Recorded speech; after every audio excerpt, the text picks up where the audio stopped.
अब हम बात करते हैं मंदिर की वास्तु के बारे में कि मंदिर के वास्तु के जो डायरेक्शंस होते हैं और जो काफी सारे रूल्स होते हैं उसके पीछे का क्या साइंटिफिक लॉजिक्स है उसके बारे में। तो सिंपली आपको पता है कि मंदिर की जो डायरेक्शन है वो आपकी नॉर्थ डायरेक्शन में ही होनी चाहिए, या आप सबको पता है, आपको पता है कि नॉर्थ ईस्ट से भी बेस्ट डायरेक्शन है जो यहाँ पे क्या मंदिर रख सकते हैं, लेकिन उसके बारे में कोई बात नहीं करता। आपका जो मंदिर है ना वो आपका ब्रह्म स्थान यानी कि आपके जो घर होते हैं उसके सेंटर में सबसे बेस्ट रहता है। और उसके पीछे का भी लॉजिक ये है कि ब्रह्म स्थान को वास्तु के अकॉर्डिंग क्लीन रखना चाहिए। अब ऑब्वियसली पता है अगर आप ब्रह्म स्थान वाली जगह पे आप टेम्पल को बनाएंगे तो वहां पर गए कि आप रखेंगे बहुत ज्यादा साफ सुथरा, क्योंकि मंदिर में साफ सुथरा आप रखेंगे तो ऑटोमेटिक आपका ब्रह्म स्थान क्लीन हो जाएगा, जिसका बेनिफिट आपको मिलेगा। अब आप देखेंगे कि जितने भी पुराने मंदिर होते हैं उनका जो गर्भगृह होता है ना, गर्भगृह जहाँ पे की मेन डेटी रखे जाते हैं, वो आपका पूरा जो भी प्रांगण है मंदिर का उसका सेंटर यानी कि ब्रह्म स्थान में ही होता है। तो अगर आपकी सेटिंग बन रही है ना तो ब्रह्म स्थान ज्यादा बेस्ट है नॉर्थ ईस्ट डायरेक्शन। हालांकि नॉर्थ ईस्ट डायरेक्शन में भी आप रख सकते हैं, ऐसा नहीं है कि नॉर्थ ईस्ट पूरी होगी, नॉर्थ ईस्ट भी अच्छी डायरेक्शन होती है। और ये दोनों डायरेक्शन अगर आपको नहीं मिल रही है तो इसके अलावा एक डायरेक्शन और बचती है जो कि वेस्ट डायरेक्शन, जहां पर आप टेंपल को रख सकते हैं। और मंदिर को आप ईस्ट डायरेक्शन या फिर नॉर्थ डायरेक्शन में भी रख सकते हैं। और ये सारी डायरेक्शन अगर आपको नहीं मिल रही है तो इसके अलावा आप कोई भी एक रूम को पकड़िए, उसके नॉर्थ ईस्ट डायरेक्शन में आप अपने मंदिर को प्लेस कर सकते हैं। बस शर्त यह है कि वो जो रूम है वो आपका बेडरूम नहीं होना चाहिए, वो आपका टॉयलेट नहीं होना चाहिए, वो आपका स्टोर रूम नहीं होना चाहिए। बाकी किसी भी रूम में आप जो बना करके मंदिर आप नॉर्थ ईस्ट डायरेक्शन में वाली वॉल पे आप रख सकते हैं। तो जैसे कि मैंने आपको बताया कि आपको जो टेंपल है वो आपका सेंटर यानी कि ब्रह्म स्थान में बहुत बढ़िया होता है, तो उसके पीछे जो रूल है तो मैंने आपको बता दिया, लेकिन इसके पीछे साइंटिफिक रीजन क्या है वो मैं आपको बताता हूँ। तो सिंपली अगर आप सेंटर पार्ट में अगर आप टेंपल को लेते हैं तो ऑब्वियसली बात आपका जो लार्ज स्पेस है वो वहां पर आपका जो एयर का जो फ्लो है प्रॉपर रहेगा, वहां पे क्रॉस वेंटिलेशन आपको बढ़िया मिलेगा। और जो सबसे इंपॉर्टेंट बात की अगर आप सेंटर में अगर आप टेंपल को लेते हैं तो जितने भी आसपास के रूम्स होंगे हर रूम से आप टेंपल को जो वो देख सकते हैं, जो कि एक अच्छा साइन है। और फिर जैसे टेंपल मैंने बताया कि नॉर्थ ईस्ट में बहुत अच्छा रहता है वहां पर भी, तो सिंपल है कि जब अर्ली मॉर्निंग में जब सूरज उगता है तो अर्ली मॉर्निंग की जो रेज होती है ईस्ट से पहले नॉर्थ ईस्ट में आता है, तो वहां पर अगर आप सुबह पूजा कर रहे हैं, मेडिटेशन कर रहे हैं, तो उस टाइम पे जो अर्ली मॉर्निंग का जो रेज है वो आपको मिले, उसका बेनिफिट आपको मिले। प्लस आपका जो एयर का जो फ्लो होता है वो नॉर्थ ईस्ट से साउथ वेस्ट की तरफ रहता है, तो उस टाइम पे पूरा जो एरिया होता है पूरा एटमॉस्फेयर में वहां पे ऑक्सीजन का लेवल भी बहुत बढ़िया रहता है, तो उस हाई लेवल का ऑक्सीजन का बेनिफिट भी आपको मेडिटेशन करते हुए पूजा करते हुए मिले। तो इसलिए आपका नॉर्थ ईस्ट की तरफ जो होना चाहिए। और एक चीज मैं आपको और बताता हूँ कि कहते हैं ना कि नॉर्थ ईस्ट डायरेक्शन में टेंपल होना चाहिए और ये अच्छा होता है, लेकिन मैं बता दूं कि भगवान जो है तो हर जगह है। सिंपली जब आपका फेस नॉर्थ ईस्ट की तरफ होता है मेडिटेशन करते हुए तो इसका बेनिफिट आपको मिलता है, ना कि ऐसा कुछ है, क्योंकि भगवान को आप कहीं पे भी प्लेस कर सकते हैं। बस ये कि आप जब पूजा करें आपका फेस नॉर्थ ईस्ट की तरफ हो तो इसका बेनिफिट आपको मिलेगा। और फिर एक रूल आपने और सुना होगा कि जो पूजा है वो आपका फर्स्ट फ्लोर पे नहीं होना चाहिए या फिर आपका बेसमेंट में नहीं होना चाहिए। तो सिंपल सा लॉजिक है कि बेसमेंट में बनाएंगे तो प्रॉपर सनलाइट आपको नहीं मिल पाएगी, तो आपको जो है वो बेनिफिट जो उसका नहीं मिलेगा। तो इसलिए कहा जाता है कि आपका बेसमेंट में जो है वो पूजा नहीं होनी चाहिए। और फर्स्ट फ्लोर पे इसलिए कहा जाता है कि अगर आप फर्स्ट फ्लोर पे बनाएंगे ना तो ऑब्वियसली बात है जब पूजा करने की बारी आएगी तो आपको फर्स्ट फ्लोर पे जाना पड़ेगा। तो एक बाधा है, मतलब आपको एक रेजिस्टेंस तो यहाँ पर आ गया ना, तो जितने भी व्यक्ति ऐसे छोटे बच्चे हो गए या फिर जो बुजुर्ग हो गए तो फर्स्ट फ्लोर पे जाते हैं उनको थोड़ा सा प्रॉब्लम आ सकती है, तो इसलिए कहा जाता है कि फर्स्ट फ्लोर पे भी आपका टेंपल नहीं होना चाहिए। तो लॉजिक इसका सिंपल सही है। फिर नेक्स्ट एक और रूल सुना होगा कि जो पूजा होता है, जो कि पूजा बनाते हैं, तो कोशिश करेगी उसको ओपन टू स्काई रखिए, मतलब ऊपर से एकदम जो स्काई एलिमेंट है जो आपका आसमान है उसके बीच में कोई बाधा नहीं रहनी चाहिए। तो इसके पीछे का सिंपल सा लॉजिक है। आज साइंटिस्ट ने प्रूव कर दिया है कि आप अगर ओपन आसमान के नीचे सोते हैं तो उसके क्या क्या बेनिफिट्स है। तो डेफिनेटली मतलब कि कहीं ना कहीं कोई ना कोई तो एनर्जी काम कर रही है ना, तो इसलिए आप ऑब्वियसली बात है ऊपर से पूरा ओपन टू स्काई रहेगा और वहां पर अगर आप पूजा कर रहे हैं तो कहीं ना कहीं आप स्काई एलिमेंट या फिर जो कॉस्मिक एनर्जी उससे आप टच में आ रहे हैं, जिसका बेनिफिट आपको मिलता है। फिर नेक्स्ट रूल है कि जो पूजा रूम होता है उसमें 2 डोर्स आपको बनाने चाहिए। तो एक डोर इसलिए नहीं बनाना चाहिए, उसके पीछे का लॉजिक है कि मान लिया कोई व्यक्ति अगर अंदर बैठ के मान लिया मेडिटेशन या पूजा कर रहा है तो आप एक डोर को ओपन करेंगे तो डिस्टर्ब हो सकता है। और सिमिलर अगर आपके 2 डोर्स होंगे और कोई बंदा अंदर बैठा है तो एक डोर को भी ओपन करके आप अपना काम जो कर सकते हैं। हालांकि एक डोर अगर आप बनाते हैं और डोर अगर बाहर की तरफ खुलने वाला है तो भी जो है ऐसी कोई दिक्कत नहीं, तो आप एक डोर भी उसमें जो है वो ले सकते हैं। तो मतलब मैंने आपको लॉजिक बेसिकली आपको क्लेरिफाई कर दिया कि ये इसका लॉजिक है। फिर नेक्स्ट एक और आपने रूल सुना होगा कि आपका जो टेंपल है उसके ऊपर ना आपको पिरामिडिकल टाइप की शेप जो है वो बनानी चाहिए। तो पिरामिड के ऊपर मैंने एक डिटेल्ड वीडियो बना रखी है कि पिरामिड किस तरीके से काम करते हैं और क्या उसका प्रपोर्शन होना चाहिए, किस तरीके से उसका साइज लेना है, क्योंकि ऐसे नहीं कि आप कोई भी रैंडम पिरामिड बना देंगे उसका बेनिफिट आपको मिल जाएगा। तो पिरामिड एक प्रॉपर एग्जैक्ट प्रपोर्शन में अगर आप बनाते हैं, गोल्डन रेशियो में बनाते हैं, तो ही उसका आपको बेनिफिट मिलेगा। वो जो गोल्डन रेशियो में जो पिरामिड जो बने हुए होते हैं, आप देखेंगे इजिप्ट में जो पिरामिड है ओके गोल्डन प्रपोर्शन में ही बने हुए हैं, तो तभी उसके नीचे जो ममीज होती है वो नहीं सड़ती है एज अ लॉन्ग टाइम अगर आप देखेंगे। हालांकि उसमें कुछ लिक्विड या फिर कुछ केमिकल भी उनको मिलाया जाता है, लेकिन पिरामिड के अंदर प्रॉपर अगर प्रपोर्शन के अंदर अगर पिरामिड बना हुआ है उसके अंदर अगर आप कोई भी खाने की आइटम भी रखते हैं तो उसकी जो लाइफ है वो बढ़ जाती है, ऐसा साइंटिफिकली प्रूव भी कर रखा है। तो वो वीडियो आप जाके देखेंगे तो पिरामिड्स को लेकर के बहुत सारे कॉन्सेप्ट्स आपके क्लियर हो जाएंगे। उसका भी लिंक मैं आपको नीचे डिस्क्रिप्शन बॉक्स में दे दूंगा। और अगर आप वास्तु को ना डिटेल में सीखना चाहते हैं तो इसके मैंने एक डिटेल एक कोर्स भी क्रिएट कर रखा है, जिसका लिंक मैं आपको नीचे डिस्क्रिप्शन बॉक्स में दूंगा, वहां पर जाकर के चेक कर सकते हैं। बहुत यूजफुल कंटेंट आपको उसमें मिलेगा। और सिंपल टेंपल में कहा जाता है कि आपका नॉर्थ या फिर ईस्ट की वॉल पे आपकी विंडो आनी चाहिए। तो लॉजिक सिंपल है कि नॉर्थ और ईस्ट की वॉल पे अगर आप दोगे तो जो अर्ली मॉर्निंग की जो रेज है उसका बेनिफिट आपको मिलेगा। और एक और चीज कहा जाती है कि आपका जो पूजा उसको आपको साफ सुथरा रखना चाहिए। उसका सिंपल सा लॉजिक ये है कि अगर कोई भी मान लिया आपके घर में मेहमान आते हैं तो आप कहते हैं ना कि यार इसको साफ सुथरा करके रखो, बेडशीट को साफ कर दो, घर को साफ कर दो। क्यों? क्योंकि आप उनके प्रति एक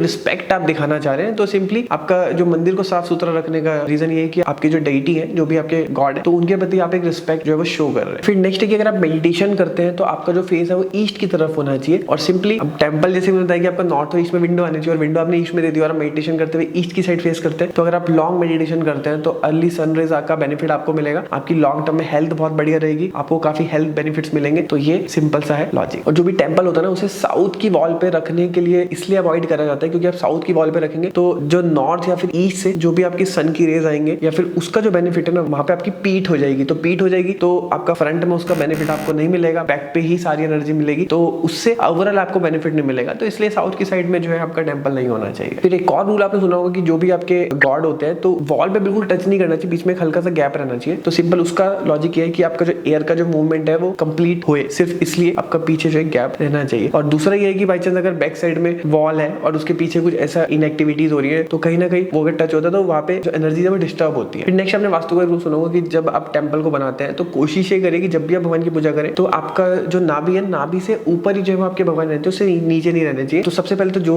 आप समझ रहे हैं सबसे पहले तो वो रीजन है। और सेकंड रीजन है कि जब नेवल से ऊपर आपके भगवान आ जाएंगे तो आपका आई कांटेक्ट मतलब डायरेक्ट कांटेक्ट रहेगा भगवान के साथ, तो आपका कंसंट्रेशन जो है वो बढ़िया बनेगा क्योंकि सामने आपको भगवान दिख रहे हैं। तो ये काफी बेस्ट अप्रोच है। तो इसलिए आपको इस तरीके से नेवल के ऊपर ही जो आपको अपने भगवान रखने चाहिए। और कोई भी टूटी फूटी या फिर क्रैक वाली जो मूर्ति होती है वो आपको टेंपल में नहीं रखनी चाहिए। उसके पीछे का लॉजिक ये है कि अगर आप कोई टूटी फूटी चीज एलिमेंट की पूजा कर रहे हैं शिद्दत के साथ तो उसका एक नेगेटिव इंपैक्ट पड़ता है आपके सबकॉन्शियस के ऊपर। फिर नेक्स्ट आपने एक और रूल सुना होगा टेंपल को लेकर के कि आपका जो भगवान जी की मूर्ति है ना वो जैसे जो आपकी उंगला होती है इसके अंदर ही रहनी चाहिए, इससे बड़ी आपकी मूर्ति होनी नहीं चाहिए। मूर्ति इन द सेंस जो भी 3D प्रतिमा है, जो 3D एलिमेंट है, तो अब ऑब्वियस बात है उससे अगर बड़ा होगा तो वो थोड़ा सा जो है वो अवॉइड करा गया उसके, क्योंकि नियम काफी स्ट्रॉन्ग हो जाता है। इसके पीछे का सिंपल सा लॉजिक है कि कोई भी चीज अब देखिए सिंपल आप पोस्टर तो आप जितना मर्जी बड़ी लगा सकते हो क्योंकि वो 2D में है। और आप 3D में करते हैं ना किसी भी चीज को तो उसकी एनर्जी बढ़ जाती है। लाइक फॉर एग्जांपल आप अगर मान लिया मूवी भी देखने जाते हैं, अगर वो नॉर्मल 2D में है तो आपको ठीक है दिख रहा है, लेकिन 3D में तो उसको और अच्छे से फील करते हैं। मतलब और अगर आपका 4D 7D हो गया तो आपको ऐसा फील हो गया कि आप वहीं पर ही पहुंच गए। तो आप समझ रहे हैं ना, मतलब कि उसमें क्या है कि जितना ज्यादा जो है डी बढ़ते हैं डायमेंशन बढ़ती है। जैसे कि 2D का मतलब आपके 2 एक्सिस पे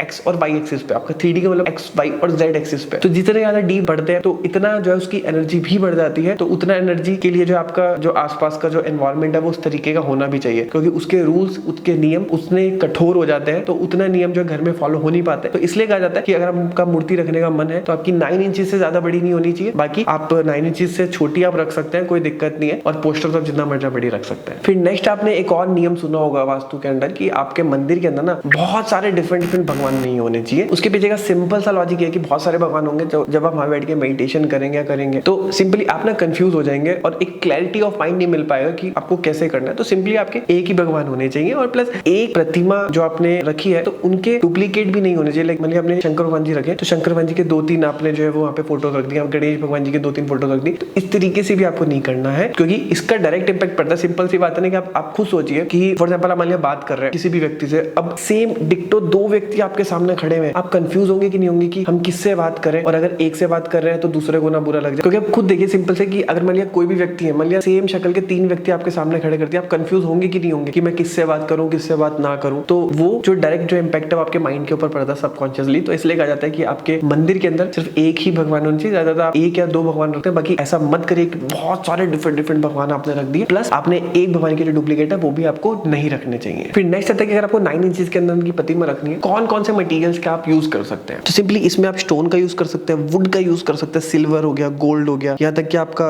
ब्रास या फिर ब्रॉन्ज का भी यूज कर सकते हैं और क्ले का भी यूज कर सकते हैं। डिपेंड करता है कि आपकी प्रायोरिटीज कैसी है। और सिंपल पूजा की जितनी भी आइटम्स होती है यूज करने वाली, उनका जो स्टोरेज है आपको साउथ ईस्ट डायरेक्शन में रखना चाहिए। सिंपल सा रीजन ये कि साउथ ईस्ट में रखेंगे तो आपका नॉर्थ और ईस्ट बिल्कुल फ्री रहेगा और मॉर्निंग में कोई भी ऑब्स्टिकल नहीं आएगा, जैसे कि आपका नॉर्थ और ईस्ट की जो रेज है वो आपकी टेंपल में तो उसमें कोई भी बाधा आए। और जितनी भी आपकी अगरबत्ती हो गई, ऑयल हो गई, लैंप हो गए, कुमकुम हो गया, तो वो आपको टेंपल के जस्ट नीचे ही रखना चाहिए। वो सिंपल सा लॉजिक है कि प्रैक्टिकली वो काफी यूजेबल हो जाता है जब आप उसे यूज करते हैं। तो और अगर आप अग्नि कुंड बना रहे हैं तो वो साउथ ईस्ट डायरेक्शन में होना चाहिए। सिंपल सा लॉजिक है कि क्योंकि साउथ ईस्ट आपका अग्नि एलिमेंट का डायरेक्शन है तो वहां पर रहेगा तो काफी बढ़िया रहेगा। और जो भी आपके भगवान है आइडियल है तो दिया उनके ठीक सामने होना चाहिए। तो उसका लॉजिक है कि पुराने टाइम पर लाइट तो होती नहीं थी तो उस टाइम पे दिया जब जलाते थे तो भगवान को हम आराम से देख सके, इजिली देख सके अंधेरे में भी, तो इसलिए जो दिया भगवान जी के सामने जलाना चाहता है। और आपने एक और सुना होगा वास्तु के अकॉर्डिंग मंदिर को व्हाइट कलर होना चाहिए। तो सिंपल सा है कि आपका मंदिर अगर आप व्हाइट रखेंगे तो व्हाइट के अंदर जो है एक तो प्योरिटी का प्रतीक होता है, सेकंड कुछ हल्का सा भी गंदा होगा तो आपको दिख जाएगा तो उसे क्लीन कर देंगे, और नेक्स्ट व्हाइट कलर जो है लाइट को सबसे ज्यादा रिफ्लेक्ट करता है और जो शाइननेस है वो काफी ज्यादा दिखती है, तो इसलिए आपका व्हाइट कलर टेंपल के अंदर यूज होता है। और आपका जो टेंपल होता है उसको स्टेयरकेस के नीचे नहीं रखना चाहिए, भी आपने सुना होगा। तो उसका लॉजिक है कि मान लिया आपने टेंपल रखा, कोई उसके ऊपर से चढ़ के आ रहा है तो ऐसा फील होता है कि आप पैर जो है वो भगवान जी के ऊपर से लेके जा रहे हैं। हम देखा होगा कि किसी भी इंसान को पैर से मतलब पैर छू करके रिस्पेक्ट आती है, पैर से अगर आप उसे टपा रहे हैं तो वो पर्टिकुलर आपके जो गॉड है उसके रिस्पेक्ट नहीं हो रहा, उनकी एक तरीके से इंसल्ट हो रही है। तो इसलिए आपका स्टेयरकेस के नीचे आपका टेंपल नहीं होना चाहिए। फिर नेक्स्ट आपका बेडरूम के अंदर कहा जाता है कि ये टेंपल नहीं होना चाहिए। तो उसके पीछे भी देखिए लॉजिक है कि देखिए जब बेडरूम में कोई भी व्यक्ति सोता है, अब उनको नहीं पता ना, कभी उनके पैर भी भगवान की तरफ हो सकते हैं, फिर कोई भी ऐसी एक्टिविटी कर दे वो जिससे कि आपके गॉड के लिए जो डिसरिस्पेक्टफुल हो जाए, तो इसलिए आपका बेडरूम के अंदर नहीं होना चाहिए आपका टेंपल। और आपके जो भी गॉडेस की जो मूर्ति है वो